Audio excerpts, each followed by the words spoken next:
Chapter 9. Once we both got over the initial shock of what had transpired, picking up where we left off was relatively easy.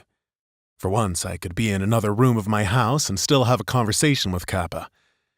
He marveled at the house that existed beyond the one wall in my bedroom he had been witness to, and while we talked, he stopped continually to pick up a statuette or turn on a lamp. It was all very 80s computer movie of him, but I didn't want to lean into the trope of teaching an artificial intelligence how to love. I wanted to figure out what the hell had happened and fix it. Sitting at the counter in the kitchen, I gave him my egg and kept talking through the problem.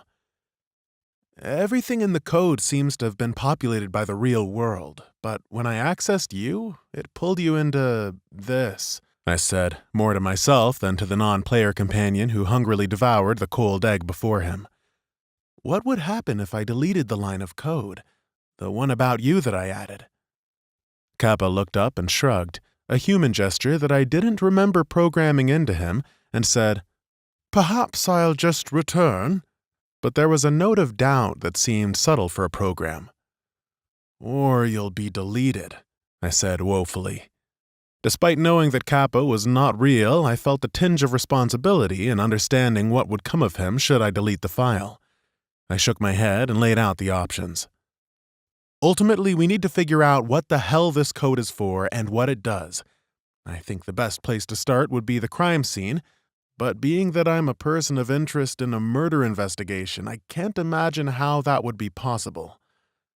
I sat beside Kappa, who finished the egg Mom left for me and wiped his mouth between words. "Well, perhaps we can wear a disguise," he said, in a way that inspired excitement and adventure, very much like Dunn and very much like Kappa. I shook my head no. In the real world, it doesn't work like that. There aren't stats for sneaking or disguise, and you can't really... My mouth had more to say, but my mind kept walking towards a thought, an idea that didn't want to leave me alone. After a moment, I pushed back my stool with a screech and headed upstairs. Kappa followed, and when I reached my room, I clicked on the code window and scrolled back up to the section for my bedroom. I studied the lines as Kappa offered a nervous word. "Lester, be careful." But the words were meaningless, opposed to my curiosity. I looked through the populated items in my room until I found the blue lamp on my nightstand. All the details were there. Color, size, height, all the pieces of information that were required to make that lamp exist, and after a deep breath, I highlighted the blue and changed it to red. There was no fanfare, no chorus, no zap, poof, or screech. As silently as Kappa had entered my world, the lamp, equally silently, changed to red. My heart beat fast, and I changed it back to blue, ensuring that nothing of substance was lost, and again, without sound, it changed back. The possibilities ran through my mind, and just before I went to change another thing in my room, I realized that if Kappa was populated when he entered this space, maybe I would be too. I scrolled above the code that mentioned my bedroom, but no line for me, just something called outside_alley 1. I was about to continue past when I realized that was the alley, as in the alley where I found the computer and the body, where I uploaded the code. I studied the lines, recognizing certain objects that were near the PC, and then my eyes fell upon the small green text that read, Lester_Dunn. My mouth felt dry as I tongued the roof of it, the details below defining me.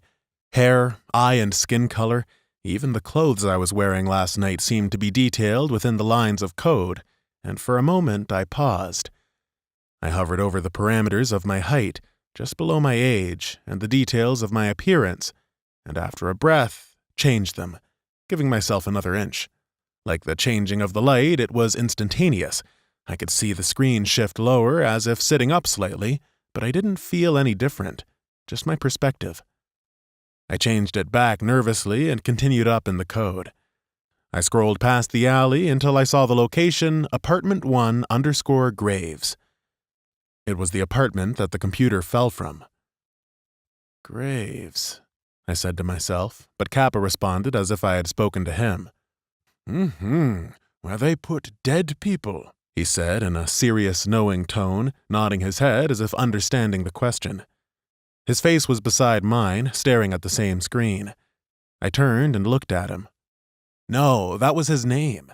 Maybe he was the guy who made this code, I said as I opened my browser and Googled graves and computer coding, with no real results. I leaned back in my chair and thought for a moment. Kappa spoke up. What are you hoping to find out? Kappa said innocently. For a moment, I was surprised by my own uncertainty. I had been certain that we needed to find out more about this code and where it came from, but as I turned to Kappa, my mind went blank.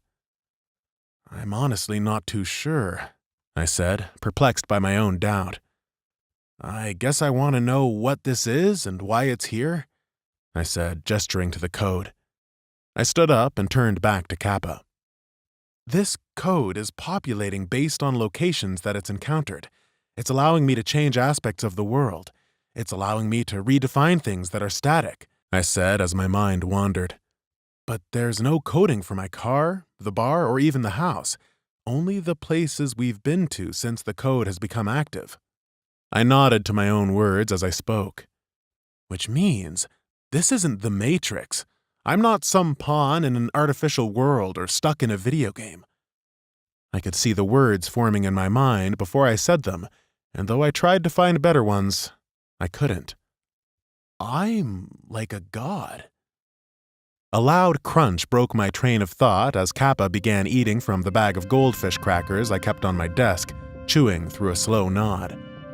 After an uncomfortably long chewing session, Kappa finally swallowed the mammoth mouthful and, in the most innocent way, said, What's a god?